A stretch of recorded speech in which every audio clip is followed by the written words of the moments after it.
Our next presenter, Grand Riverkeeper. I don't know about you, but I'm glad this is the last day. We're just getting started. We're having lots of fun. Well, more fun to come, I expect. This has been a long, arduous journey for Grand Riverkeeper and our members. And we're pretty sure it's probably been a long journey for you, too. Long hours, a lot of material to read and absorb and decipher. So we do appreciate all the time and effort that you put in trying to understand what's happening and hopefully be able to come to some good decisions at the end of the day. We have three of us here today, and maybe it would be appropriate if we introduced ourselves, because we really didn't throughout all the hearings tell you who we are, where we come from, and why we're here. So maybe we could take a minute to do that. Personally, I can trace the white side of my ancestry back to 1769, and the original Blake came from Devonshire, England, came with the fishery to Battle Harbour, Labrador, and when his contract was over, he chose not to return to England, but moved on to Doublemere, which is not near Rigolet, married an Inuit woman, and through succeeding generations, I now have also Innu and Inuit ancestry. So I'm a pretty mixed up kid. I think through my early years, I went with my dad caribou hunting on dog team over into the Mealy Mountains. He took me out on Lake Melville, where we were seal hunting with the Unak and Nauluk, which you would recognize as a harpoon, where we stood at the breathing hole and captured our seals that way. And the seal meat served two purposes. One, it put food on the table, but secondly, it also fed our dogs, because our only means of transportation in those days were by dog team. And the skins were used to make clothing, particularly boots, and that's the only thing we had for our feet were sealskin boots or caribou skin boots. We didn't have any hard shoes. That's what we referred to. Sometimes teacher would come to town, they had hard shoes on, and the screeching noise they made in the snow, in the cold snow, was unbearable. And I went to school. My parents chose to live in what is now Sheshatshiu, but we moved there before it became Sheshatshiu in 1943. And so it was always pretty difficult to get us to school. And I remember days going to school in big storms with the dog team, crossing the river either in rowboat or by canoe. So we very much lived off the land and with the land. My dad was a trapper. He traveled to the heights of land, which is above Churchill Falls now, at around Osakmonavin. And it was a 1-month journey from the time he left home in Northwest River, Sheshatshiu. It took him 1 month to get up there by canoe, portaging, and so on and so forth. So you might want to ask how I became involved with Grand Riverkeeper. I think because of our association with the land, we're very aware that we have to take care of it. And seeing all those developments happening around us and so many changes, I think I became personally very concerned about the adverse effects of those developments with it seemed to me not a lot of thought behind it. So I think it's probably, let me think a bit, around 1995 or so, when my family by that time had grown up and I probably had a little more time, became interested in the Upper Churchill because my dad's trapping grounds went underwater with the Upper Churchill project, and nobody offered to collect his traps, his canoe, or anything else he might have left there. Nobody told him they were going to flood, and nobody offered any compensation. So we felt that was very unjust. So with that background, I became involved when, in 1998, there was a huge announcement by Bouchard and Tobin for a $12 billion project, which would have involved the La Romaine River plus the Lower Churchill here. So it was a bigger project than what we're talking about today. And so from that, we are here today and still concerned. Carly here now is at the other end of the spectrum. We're hoping that she will be inspired to one day become more involved, and from all accounts it seems that she too is a reflection of my own self at 16, and she is here today to talk to you from a youth's perspective on how she feels about the project. And Roberta, maybe you can introduce yourself and your connection. Well, I can tell you that this is my home. It was not chosen by me. My parents came here in 1947. Actually, my father came here in 1945, and then back to Newfoundland and married my mom. And when I was 8 months old, I ended up here because that's where my dad came to work. I finished school here, high school, and moved away to St. John's to go to college, and then met up with a young fellow from the United States, and off I was for the next 27 years. But my husband passed away, and my children are grown, and I came back here in 1989 for a visit. And that's where I've been ever since, because this is home. I can't access any Aboriginal background, but I don't think that really matters if you care about the home that you live in. And that is what got me involved with Grand Riverkeeper and with trying to save this river. Carly Thompson, next to me here, is 16 years old. She's from Mud Lake, and she's also a member of the Grand Riverkeeper, and we are really proud of that a young person has saw fit to get involved with us old folk. So we'd like you to hear what she has to say, and then we will have some words of our own. Carly? Bring it a little closer. Okay.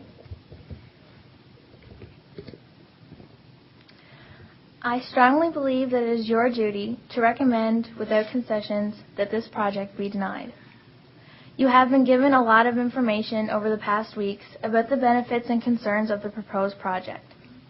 The business community, the politicians, NALCOR, and the government departments all speak to the wonderful economic outcomes this project will bring. In a nutshell, they are suggesting that economic benefits, which are themselves debatable for the people of Labrador, outweigh the environmental, social, cultural, and historical costs. This is simply not true.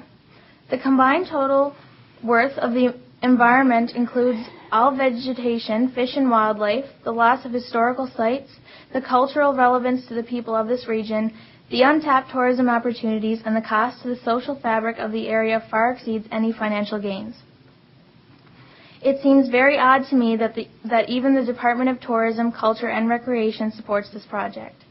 Its mission statement reads in part, by 2011, the Department of Tourism, Culture and Recreation will have supported and promoted the development of the tourism and culture and heritage industries, preserve tangible and intangible heritage resources to improve the well-being of the people of Newfoundland and Labrador, Its mandate is to support the development of sustainable economic growth in tourism and cultural industries, and to preserve the province's cultural heritage and historic resources and recognize their importance. It is painfully clear that the department has abandoned its own vision and mandate as it relates to Labrador and its people. They are not doing their job, they are failing us. It should not be okay with a department whose job it is to preserve and protect our heritage to destroy the largest, richest, most significant historical site in central Labrador.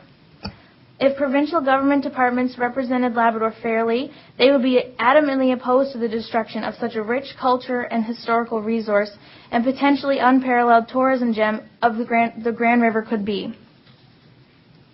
For every environmental concern raised, the proponent answers that based on their research, they predict that a negative impact will be minimal or short-term. They predict that there should be no significant changes to the fall ice formation, to the vegetation, to the river water levels, to the fish habitat, or to our way of life. But what is a prediction? It is nothing more than a best guess. Of course they will predict or guess favorable outcomes to support their own agenda. The issue then becomes what will be the impact of errors. What might the impact be if Nalcor is indeed wrong? Perhaps a species or two may lose its habitat. Perhaps water levels will change so significantly that boat travel will be impossible. Perhaps the water will become and forever remain murky and unable to support trout and salmon. Perhaps the ice will not form to a significant thickness to allow for safe travel in the winter. Perhaps mercury will be introduced into the water system at such levels that fish will no longer be safe for human consumption. Perhaps drinking water will become contaminated, or perhaps the dam will fail and the river valley will flood with such force and speed that evacuation will be impossible. Lives would be lost, homes swept away, and entire landscapes ruined forever. That has to be weighed against the money that will be generated for the provincial coffers.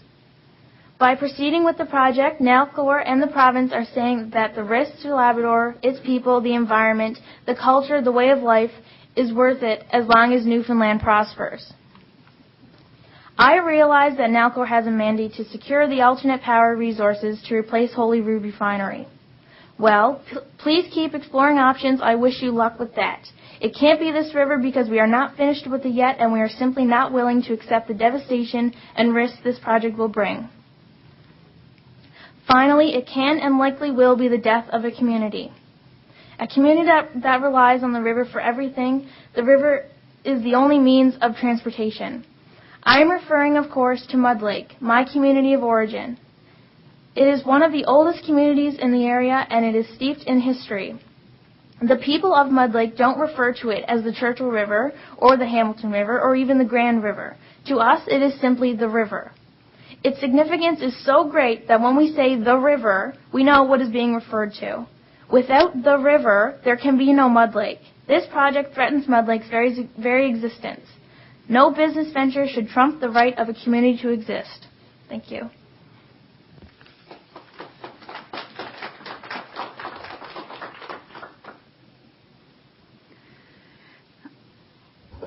So hopefully Carly will be sitting here 50 years from now telling another panel the same thing. The title of our paper we've chosen is Death by 1,000 Cuts. Now, death by 1,000 cuts refers to slow slicing, a form of torture and execution originated from Imperial China. In today's world, the expression refers to creeping normalcy, the way a major negative change which happens slowly in many unnoticed increments is not perceived as objectionable. Grand Riverkeeper Labrador, Inc. is convinced that our territory, our home, will die by 1,000 cuts if Nalcor Energy is permitted to put 2 dams on the lower part of Grand River. Already, the rest of the major rivers in the territory have been studied for their hydroelectric potential. Already, the uranium industry and other mining companies have hundreds of claims staked throughout. Already, our MHA has been talking of bringing an aluminum smelter to Labrador. Already, our caribou herds are losing habitat and numbers at unexpected rates.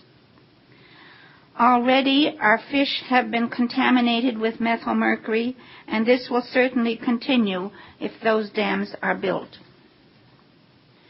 One project at a time, with creeping normalcy, our home will be changed from the near pristine wilderness we currently enjoy to a territory crisscrossed with roads and power lines, filled with Walmarts, ponds fished out along the highways and the transmission lines because of lack of wildlife officers, filled with gaping holes in the ground where minerals once lay, and more than likely a mixture of a uranium dust and radioactivity all around us.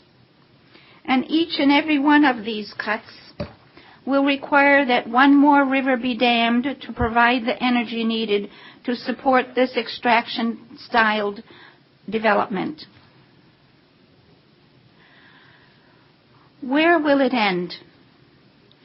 When will Labrador residents get to decide for themselves where, when, how, and how fast they want these cuts to take place? Unfortunately, not until a fair voting system is introduced where Labrador residents have the right to decide what takes place in their territory without fear of being outvoted by an entirely different culture and an entirely different geographic region of the province. Grand Riverkeeper Labrador has learned a lot from this environmental assessment process, from the different presenters, the experts, the people in the audience, and from the insightful questions asked of the proponent by the panel members. We were pleasantly surprised that most of the presenters within the communities did not want to see the river dammed or the project proceed as proposed. What we have learned from the rest of our communities has totally galvanized us. It has inspired us beyond even our own understanding of the detrimental long-term environmental and social effects that this project would have overall on our region. Taking from us without our permission an icon such as this river is akin to taking our pride, our source of connection to where we are and who we are.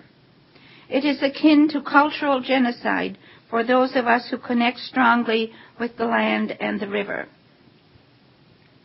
This proposed project is an environmental disaster. The significant adverse environmental effects will far outweigh the few crumbs of benefits that will accrue to Labrador. Viable alternatives to damming this river exist, as we heard time and time again from different presenters, including Mr. Raphael's yesterday. Yet, they were never considered in any meaningful way by Nalcor or the government of Newfoundland. Make no mistake, we are totally aware that those two entities are one and the same, and finding the separation between them would be difficult if not impossible. We were made painfully aware throughout these hearings that the regulators appointed to protect the land, the waters, the animals, the vegetation, and the people who live within that environment are no more than puppets of a government hell-bent on a political legacy to dam this and every other river in Labrador. While it appeared they had reservations about many of the same issues that we had, in the end, their mantra was the same as that of Nalcor's: no significant adverse environmental effects. Economic impacts have not been presented in a manner that the average citizen can understand. No comparison of economic impacts of alternatives was presented, such as better ways to spend $12 billion that might better benefit the province as a whole and Labrador specifically. As well, no cost-benefit analysis was presented. The federal government does cost-benefit analysis for all regulatory change in Canada through the through the regulatory impact assessment statements. While dam approval is not a regulatory change, it is a much larger project with more impacts on Canadians than those from small regulatory changes. From a federal perspective, it would make sense to revisit the environmental assessment procedures to ensure coherence between them. The proponent discusses economic impacts mostly from the perspective of the boom of construction jobs and spin-offs as their main economic impact. There are only vague promises of how Labrador will benefit economically after the construction phase is complete. They are trying to use economic impact analysis, the spin-offs for local business, as economic justification. Grand Riverkeeper Labrador, Inc. has consistently asked that a proper cost-benefit analysis be done for the project, which would include all costs, including the transmission lines to take the power to market, as well as the dollar value of all non-market costs of such things as ecosystem services provided by the river and the dollar value of lost opportunities due to the loss of the river, for example, ecotourism. In one of our presentations, Grand Riverkeeper talks about all the major rivers in Labrador that have been studied for their hydro potential. That's the Eagle, the Paradise, the Alexis, the Pinware, the Elizabeth, the Kenemu, the Fig River, and these are just part of the list of the next rivers that have been studied for dams. The panel is aware of the political situation in Labrador. 4 seats in the House of Assembly versus 44 on the island. We will have no political say when the time comes to dam each of these rivers, just like we will be paid no heed in respect to the Grand River. We want to touch on reservoir preparation, filling, operation, and decommissioning. First of all, reservoir preparation. The full clearing scenario has been touted by the proponent as too expensive, and consequently, they have chosen a partial clearing option, stating that it is the least cost that meets operational, environmental, and safety requirements of the project. Yet various experts have stated that full clearing is necessary to reduce as much as possible the contamination by methylmercury, emissions of methane and CO2, and the danger posed by stick-ups and floating debris. In respect to reservoir filling, the possibility, no matter how unlikely, of reservoir-induced seismic activity that might cause dam failure during or right after reservoir filling has been dismissed by the proponent time and time again as unlikely. Even though the proponent's own consultant has presented a main dam break scenario and maps showing that lower parts of the town of Happy Valley Goose Bay, including one of the 2 roads that would be used for evacuation, and all of Mud Lake would be inundated within 2.3 hours. Over and over again throughout the hearings, as though to dismiss the severity of this event should it ever happen. It should be noted that the earthquake that struck just a month ago off the coast of Japan churned up a devastating tsunami that swept over cities and farmland in the northern part of the country. It created the worst nuclear crisis since Chernobyl at the Fukushima power plant. Thousands of people are dead and thousands of others are still missing. And then there was an earthquake and resultant dam break in Sichuan province, China, in May 2008. It killed over 80,000 people and hundreds of other dams were damaged. These were also unlikely events. The proponent has also made no offer at this time to provide financial assistance to either of these communities that would help them prepare an evacuation plan and an evacuation route that would ensure that lives would not be lost should this unlikely event take place. This is unacceptable, and Grand Riverkeeper Labrador asked the panel to insist that a workable evacuation plan be presented to the residents of these two communities for approval before any further discussions on this project takes place. Nalcor insists that they will work with the communities in question to assist them in preparing an evacuation plan for all possible types of catastrophic events that might occur, effectively, in our opinion, dismissing the fact that the proposed dams would be the main threat to the communities.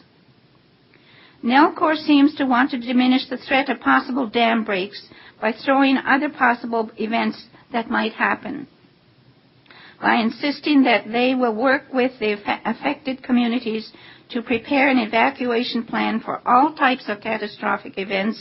They are effectively downplaying the gravity of the possible failure of their dams. Grand Riverkeeper contends that if Nalcor builds the dams, then it is their total responsibility to protect the communities downstream. Now, in reservoir operation, in our past presentations and submissions, Grand Riverkeeper Labrador has quoted the World Commission on Dams report, which is Dams and Development and the Millennium Ecosystem Assessment, to provide the panel with scientific information about flow regimes, reduction in sediments and nutrient transport, changes in water turbidity, and physical modification of rivers creating habitat change as being the most important direct drivers of biodiversity loss globally. We have forwarded information about 29 countries that have sought to minimize ecosystem impacts by using environmental flow requirements. And we have asked that Nalcor consider the cumulative effects of the Upper Churchill and the Lower Churchill and determine how the flow patterns can be reversed in the Upper Churchill project to better mimic environmental flows to reestablish what originally existed downstream. We need only to look at the number of river diversions and dams within Canada to see what these kinds of alterations have wrought. Yet we are expected to believe that this time Nalcor, in all its wisdom, will not allow these adverse effects to happen, that they can mitigate everything. Decommissioning. Nalcor's dam decommissioning report states that full decommissioning of both the Gull Island and Muskrat dams in 50 to 100 years would cost, in today's dollars, over $5 billion. However, if we consider just 2% inflation over the next 100 years, that figure would be more than $35 billion. Contrary to Nalcor's assertion that dams will last into perpetuity, Grand Riverkeeper contends that a decommissioning fund needs to be set aside now to cover the eventuality of decommissioning so that future generations are not saddled with this debt. We also contend that the future cost of decommissioning should be added to the total cost of the project. And we have a little bit on aquatic environment. Ashquy, or open water, are areas of early or permanent open water on rivers, lakes, and estuaries, and at the confluences of rivers. They are sites where migrating waterfowl congregate to rest and feed on their way north to breed. Many of these ashquy will be lost due to heavier ice cover and changes in flow rates. Nalcor states new sites will form. However, Grand Riverkeeper and others, including Environment Canada, have stated that it is unlikely that any open water forming after inundation will be as productive as the original sites, since they have resulted over years and years of sediment trapping and vegetation growth. In Grand Riverkeeper Labrador's opinion, there is considerable uncertainty with regards to formation of productive ashquy. Ashquy cannot be replicated, and this will have a huge negative impact on waterfowl. Effects beyond the mouth of the river. We and others, including various experts, have consistently stated that the project will have adverse effects beyond the mouth of the river. The Canadian Science Advisory Secretariat, in their Science Effects Beyond the Mouth of the River, Grand Riverkeeper and others, including various experts, have consistently stated that the project will have adverse effects beyond the mouth of the river. The Canadian Science Advisory Secretariat, in their science evaluation of the environmental impact statement for the Lower Churchill Generation Project, stated, and I quote, "The exclusion of the receiving environment below Muskrat Falls, including Lake Melville, from the project description within the EIS was viewed as a major deficiency. Yet Nalcor continues to assert the project will have no effects beyond the mouth of the river." Grand Riverkeeper asked that the panel insist that complete studies be done to ascertain the cumulative effects downstream, out into Goose Bay, Lake Melville, and beyond. In respect to fish habitat compensation, we have consistently advised the panel of our lack of confidence in the ability of both Nalcor and the Department of Fisheries and Oceans to create fish habitat or to monitor and follow up on any attempt at creating fish habitat. We have quoted studies by DFO's own scientists and reports by the Commissioner of the Environment to explain our reasoning. We are also not convinced that the fish assemblage will remain the same as before impoundment, and we have heard various fish experts make that determination, such as Dr. Gibson, Dr. Gordon Hartman, Dr. David Rosenberg, and others. Nothing Nalcor has said to date has convinced us otherwise. We ask the panel to consider the magnitude of what Nalcor proposes in their fish habitat compensation package and require them to provide dollar figures on what this compensation, monitoring and follow-up will cost, and to include these on the cost side of a cost-benefit analysis. Environmental management, monitoring, and follow-up. Grand Riverkeeper Labrador has stated time and time again throughout these hearings that we have no confidence in Nalcor's ability to monitor and follow up on the creation of new fish habitat, the creation of new ashquy, and the creation of new wetlands. We have quoted various studies and the Auditor General's reports to back up our statements. It is our contention that one small project, the Granite Canal, does not qualify Nalcor for the magnitude of this project. The failure of the Star Lake project could be considered a wash for the seeming success of the Granite Canal. The increased complexity of this huge undertaking surely will lead to increased risk and uncertainties, as stated by Dr. Gordon Hartman in his critique of Texaco's Prosperity Mine project. As with the Prosperity Mine, the Lower Churchill project is larger in scale and more complex than the majority of compensation plans that have been approved in Canada. Dr. Hartman states, after reviewing key documents on large-scale fish habitat compensation, we have found no Canadian example of a successfully implemented plan to compensate for such a large area of highly valued, productive, and complex freshwater ecosystem as the current proposal by Texaco. This project is not for Labrador.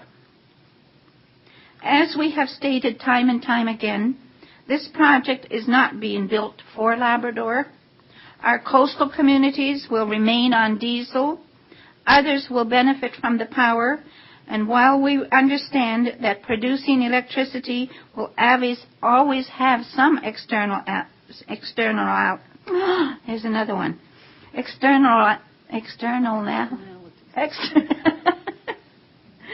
Sugar.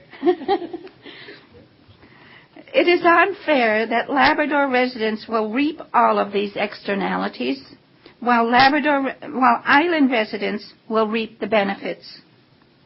Part of the justification of the project is to meet the island's needs for power and the shutdown of the polluting Holyrood plant.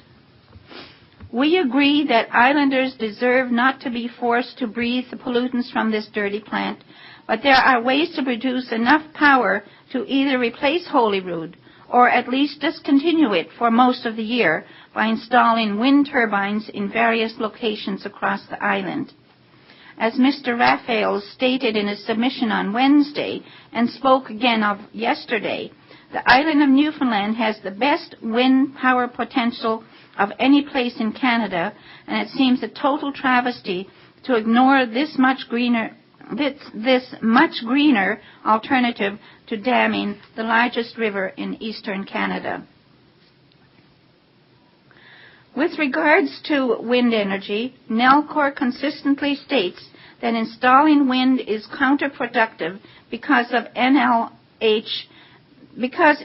NLH has a power purchase agreement to buy too much wind power, it will result in spilling from the hydro system during the summer.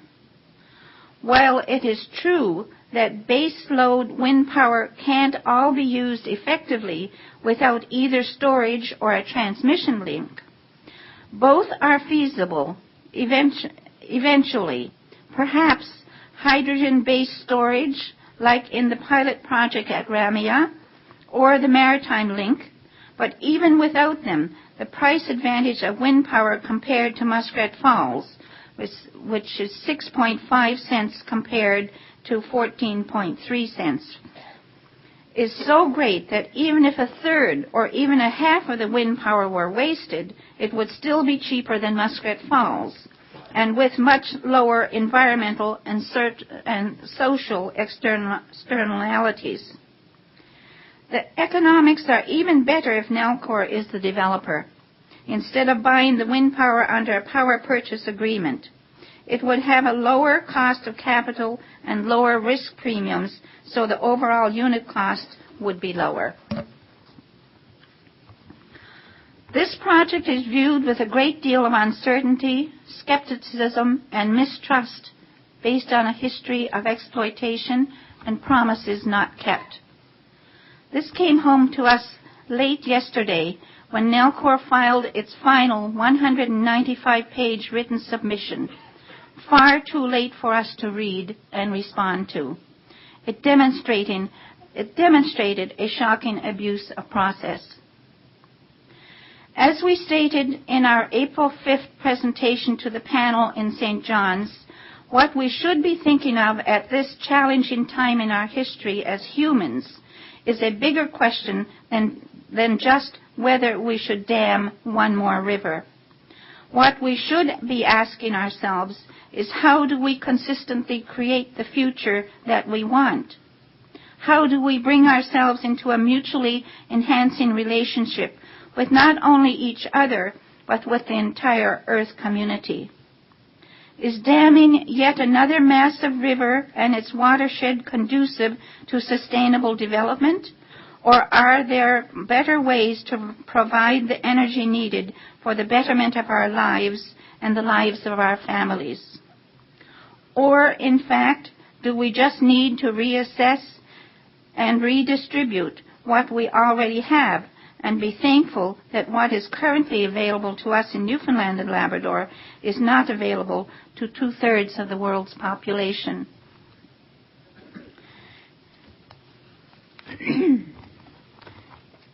Is an increase in gross domestic product or gross national product what constitutes sustainable development?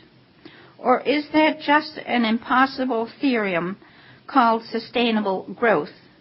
an oxymoron, since continuous growth in a finite system such as our Earth obviously must reach a limit and may already have.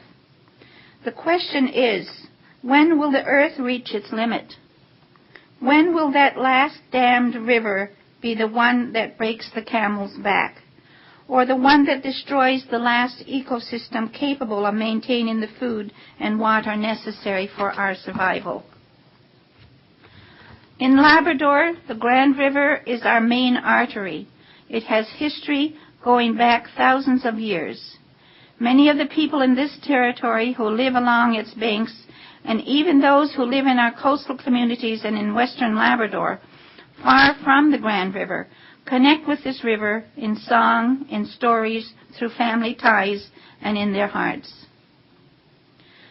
Currently, the protection of our river rests with this environmental assessment process, and we urge you to consider in your deliberations and final report all the cuts, both past, current, and future, that if taken will cause the eventual death of this river.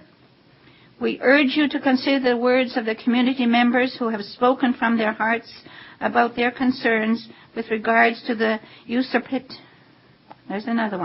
of this river to outsiders, resulting in the usurpation of a foundation of their culture. This massive river and its valley stand as an icon of their understanding of what it means to be home. To have it damaged and controlled by outsiders is akin to cultural genocide. And with that, I would like Roberta to have the last words when she talks about a couple of people who were very dear to us personally and to Grand Riverkeepers generally. So we want to acknowledge two friends of the river who are no longer with us. Martha Costock passed away April 23rd, 2008. Martha campaigned to stop the building of the Old Man Dam and followed with a legal campaign resulting in environmental improvements to the project when the dam was approved, and a Supreme Court decision that environmental protection is in the jurisdiction of both the federal and provincial governments. Martha campaigned tirelessly for 30 years for not just that, for clean air and for other issues. She came here to Labrador and facilitated a workshop with our group even while she was gravely ill. She said to us, "I would like to save one more river." She's with us constantly. Then there's Gerald Dyson. We have a video of Gerald that we would have liked to present, and that is not possible. Mr. Dyson is an elder with the Nunatuavut group. He's a longtime member of the Grand Riverkeeper. He passed away on February 13th this year, just 2 weeks after the love of his life, Lockie, succumbed to cancer. His children said he died of a broken heart. Gerald was always a strong advocate for the river. He attended as many Grand Riverkeeper meetings and assessment meetings as he could, even if he had to walk, and he often did. We know Gerald is here with us today, and if he could speak to you, and he would have spoken to you from this DVD, however, that is on record, and you can listen to it. If he could speak to you right now, I know he would say, "Please, don't dam this river." And again, thank you, and we wish you courage in your deliberations, and we appreciate all you've had to listen to over these past 45 days. Thank you much.